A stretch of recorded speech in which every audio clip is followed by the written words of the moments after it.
All right, let me turn it over to Lindsay. Lindsay, do you want to talk about your view of this, but also can you address the issue of this not merely being a US-China issue and a Europe issue, but we also have the Russians playing in different areas in this. And we had the FBI Director, Christopher Wray, last week testifying about Russian intervention in the election. So all of this is very fraught. Over to you to give us clarity. Thanks, sure. And I think those were very helpful overviews. I'd like to start by giving maybe the 300,000 foot view of the situation, which the way I see it is really that the United States and its democratic allies and partners are in a global information contest with authoritarian states like Russia and China. And that's really the overarching lens that a lot of these digital struggles can be seen through.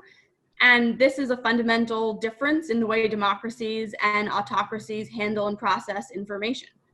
Information in democracies is essential to the functioning of a democratic society, for selecting our political leaders, for engaging in democratic discourse. In autocracies, it's something to be weaponized and to be controlled and used at the behest of the state. And that's what we've seen from many of these countries. You mentioned Russia in particular, weaponizing information to undermine our democracy. And in some sense, there are asymmetries in this contest, because for the United States and for democracies, information should not be a weapon. We support independent journalism. We don't support the twisting and the weaponization of information. We support a free and open exchange of ideas, but we're running into some problems where disinformation has taken off, and sometimes those ideas are the facts are not actually rising to the top. So this is an asymmetric battle space that democracies have to confront. And when we think about it in the context of Chinese tech, this information contest really consists of, I think, three planes. One is the use or manipulation of information itself, the data or the content. And my colleagues have referred to especially the data part of this, and I think that's essential. And the interplay between data and content is only going to get closer and closer in the sort of Internet of Everything era, when data-driven systems, the Internet of Things, are suddenly going to become content displayers. Think about autonomous cars that not only run on data to find the right traffic patterns, but also are displaying advertising systems and vehicular entertainment systems, in the words of one Chinese standard, as you're driving or not driving. So information and content is going to be part of this world in a way that I don't think we are seeing right now. The second part of this is really the architecture. So that's, when we talk about Huawei, when we talk about 5G, the underlying pipes, if you will, the systems, the platforms, or the companies that transmit information and control the speeds, the flows, the directions of that data. And then lastly, thirdly, is the governance frameworks, which include the laws, the standards, and the norms for this content, data, and technology. And especially in that last area is where there's this fundamental difference between how democracies act and how autocracies do. And I would posit that part of the goal of US foreign policy should be to extenuate those distinctions as opposed to close them. So we're entering an era where by 2025, there are estimates that there will be 175 zettabytes of data in the global data sphere. That's an incredibly large amount that I think we can't even right now understand what the implications of that data will be. And so I think inherent in this conversation, we've treated data as a resource. We need to secure data. As Cleet mentioned, data can be used as input to artificial intelligence systems. And so data is not just about making systems work better, but it really is becoming a fundamental element of national power. And part of that is economic power, the success of these AI systems, the competitiveness of companies in democracies and authoritarian states alike. And part of it is also military power. Part of it is soft power, information influence that can accrue from this data. And that's where the personal data elements come in. You can think of precisely targeted influence operations if you know what someone has for breakfast, lunch, and dinner, and when they take their walks and what they shop for. And right now, much of this data is used in the United States and in the West for capitalistic purposes to sell us things. In China and increasingly in Russia, it's being used for control. But either way, the data is power in the 21st century, and we're going to be seeing much more of that power. So I think there's an interesting question over this interplay and overlap between economic power and military power and national security, because as we ratchet up our economic power, we all of a sudden have more geopolitical leverage. And in fact, in particular, in the case of China, we've seen China weaponize its economy to exert geopolitical control. This has been taking place over the course of the coronavirus pandemic, particularly around the origins of the virus, with threats on Australia and other countries to withhold trade. And it's a particularly powerful tool. So I think there's been a tendency previously to think of the economic and national security spheres as separate, but I think that's becoming harder and harder, and that's also what we're seeing around these questions of data. As well, data abuse is a real threat to freedom, to democracy, to civil liberties. The digital authoritarianism that was on Adam's first slide is really this data for control model that is becoming a feature of 21st century authoritarianism. In Brazil, they're using Huawei predictive police technology to, and I quote, anticipate crime before it happens. So think Minority Report. But potentially even arresting people before the crime happens. Obviously, that's something that really goes against democratic governance. And why this is related to data and national security, it's because you have networks of facial recognition, of GPS tracking, of data on a population, even genetic data in some cases, that are used to track populations. And obviously, the most egregious example of this is in Xinjiang, where we have a mounting genocide and companies that are enabling it. And so I would add sort of that global human rights, national security or foreign policy risk that we have to be mindful of, that as democracies and as companies in democracies, that we're not inadvertently abetting those types of extreme abuses. So I also took your direction to come up with sort of a typology of information-based national security threats. And I think there's a temptation to conflate a range of concerns with information apps into security threats, and also to over-focus on the data espionage piece of this. And I think, if policymakers aren't clear about the threats that they're addressing, they can't really be clear on the solutions and whether the concerns have been mitigated. And so I see really 4 central threats that one can break down into a number of categories. And those are, firstly, data exfiltration and security. Second, information influence.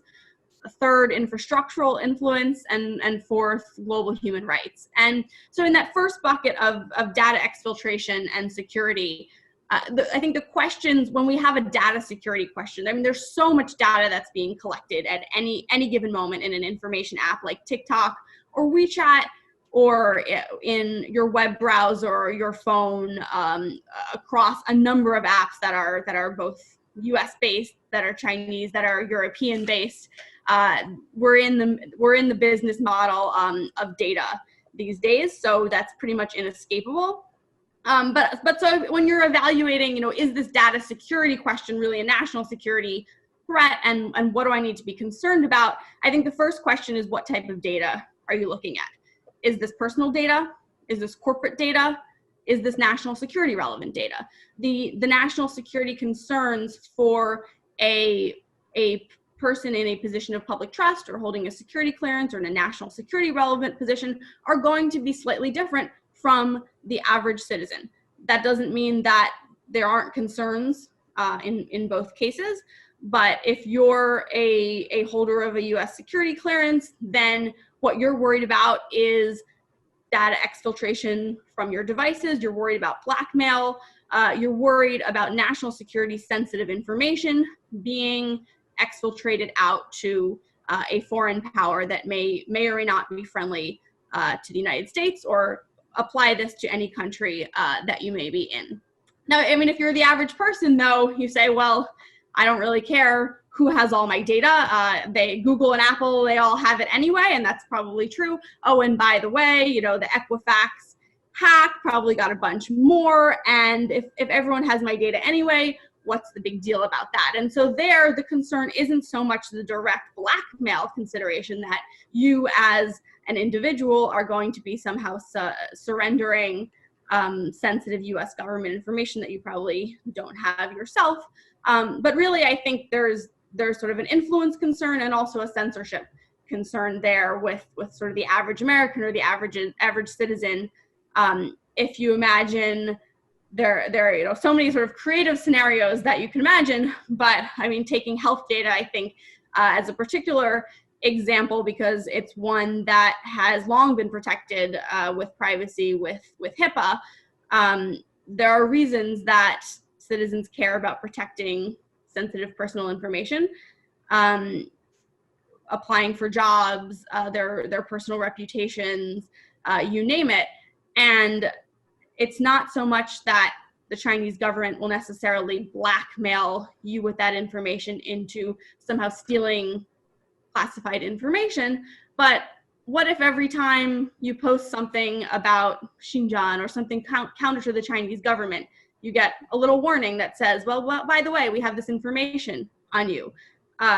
This is kind of the more longer term risks that I think we have to be concerned about, in addition to the more economic asymmetry in China amassing the world's data, and that really does come from the government using these information platforms, not just TikTok and WeChat, but also video conferencing platforms to amass data to train artificial intelligence systems. And in the case of corporate data, now you might say, well, I work at this company with very sensitive information, so then my personal data is also relevant to this question about the security of my sensitive intellectual property.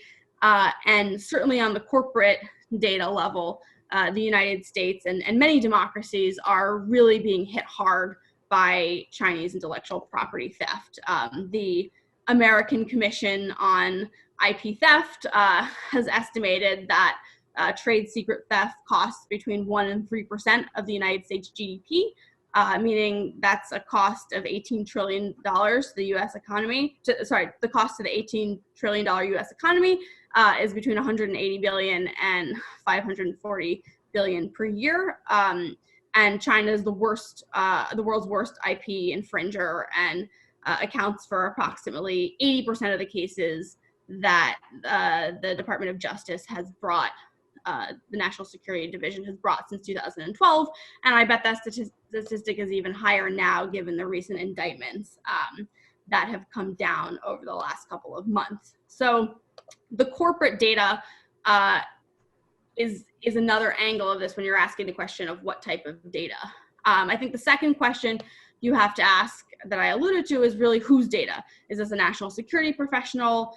Is this a citizen in a democracy? Is this a citizen in a less free state?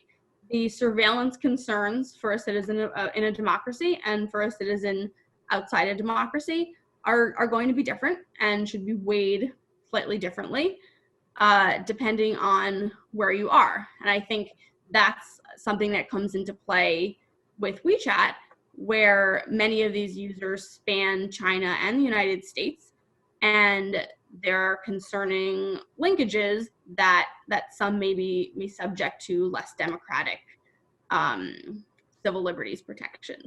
So the second kind of information-based threat in this typology is about information influence, and that's targeted political influence, disinformation, and also selective censorship, which I think in the case of TikTok is actually particularly concerning, not because we've seen so many overt examples, but I think we've seen enough less overt examples that we really need to be raising some eyebrows on the information influence threat here. I think it's very tempting, and I've seen a number of articles that have come out saying that, well, TikTok is just a fun cat meme singing video kind of platform, but increasingly it's being used for political speech in the United States, and the idea that it would remain as such, I think, ignores the trends of the popularity of that platform. We've already seen evidence that TikTok was preferentially suppressing content related to the Black Lives Matter movement, that if you looked at videos related to the Hong Kong protests last year across all other social media platforms, there were myriad. On TikTok, there were very, very few. And one of, I think, the biggest challenges with a platform like TikTok, and ones that we may see going forward, is the opacity of these algorithms. And in particular with TikTok, it's not like YouTube, where on YouTube, at least you see what's up next. On TikTok, you don't even see that. So you're being shown these videos, you have no idea why, and this For You algorithm, kind of the secret sauce of the TikTok platform, has really figured out what you want to see and what keeps you there. The problem is that it's actually very, very hard technically to test whether content is actually being censored, whether it's being suppressed preferentially. You don't have to outright remove a video to not show it. So bringing that to the context of Russian influence in 2016 and what we've now seen that China is doing across all three main US social media platforms that are owned by US companies, Twitter, Facebook, and also YouTube, the idea that China would not try to influence the information environment on a platform that it essentially controls and where the algorithm is completely opaque, I think is a little bit naive. So that I think that information influence concern is one where it's not clear to me that we have great ways of dealing with it, even if there's some oversight, as we might see in this deal, on the data security risks. It's going to be very difficult without demanding greater transparency on some of these algorithms to assess whether that information influence is happening, because it could happen in very subtle ways. And then thirdly, on the infrastructural influence piece, Adam touched on this, so I won't spend too long on it, but this is kind of the main concern with Huawei, the geopolitical dependence building. And I would say that this is absolutely not a theoretical risk at all. And we have evidence of China using geopolitical dependence to advance its own aims. Back in 2016, when Vietnam rejected a number of China's claims to the South China Sea, the response was a slew of cyber attacks on airports in Vietnam, in Hanoi and Ho Chi Minh City, took the computers down for hours, and flight attendants and gate agents were checking people in manually. So there's a clear interest in using cyber attacks for geopolitical leverage. And then finally, to wrap up, there's this issue of global human rights, and I think this particularly comes into play with WeChat, when the concern, which I would like to see articulated more strongly by the U.S. government, which of these threats WeChat is really that the ban is really supposed to address. But certainly we know that WeChat, like many information platforms in China, is a source of surveillance, and more than that, of jailing journalists and activists based on their comments on that platform. So I think those are sort of the four big categories. There are a number of ways that the U.S. and its democratic partners have tried to counter it, but I would just say briefly that on kind of the question of Europe, one thing that is curious to me, and that I'm wondering, particularly in the TikTok case, is that the Europeans have a framework, a data protection framework that's in theory supposed to help adjudicate some of these decisions. And in fact, TikTok is going through some of these investigations right now. And so I think there's a real question on whether these vendor neutral frameworks and country neutral frameworks are sufficient to address some of these authoritarian technology challenges.